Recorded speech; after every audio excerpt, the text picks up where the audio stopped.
चला काका वर्गणी काढा. हो कसली म्हणजे काय, गणपतीची. दरवर्षीप्रमाणे ह्या वर्षी सुद्धा मोठ्या थाटामाटात गणपतीचं आगमन होणार आहे, त्याची वर्गणी काढा. हे चले नावली वारलेले. सांगतो वामन रमाकांत लेले, शॉर्ट फॉर्म आहे वारलेले. आलं का ध्यानात? हा मी काय बोलतो काका, म्हणजे वर्गणी आकडा किती लिहायचा, 151 की 251? बघा आता मोदक न मिळायला लहान मुलासारखं तोंड करू नका. गव्हर्नमेंट मध्ये जॉब करता ना तुम्ही, आणि काकी पण मला वाटतंय 1ली ते 4थी पर्यंत ट्युशन घेता, मग 251 किंवा 151 तरी द्यायला काय हरकत नाही मला वाटतं. फोन येतोय वाटतं, बॉसचा फोन आहे. काका एकच मिनिट या. 151. Hello sir.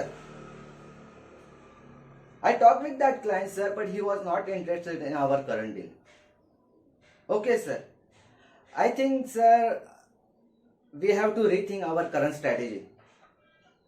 Okay sir, okay. Definitely. I give my report on Tuesday. Okay sir. Bye. Have a nice day. काका काय बघताय?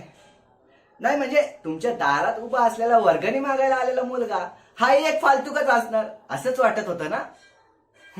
पण लक्षात ठेवा, जसं दिसतं तसं नसतं बरं का, म्हणूनच जग बसतं. बरं ते जाऊ दे, वर्गणी दिली का? क्या बात आहे काका, बोला गणपती बाप्पा मोरया. चला काका येऊ, दर्शनाला यायचं बरं का.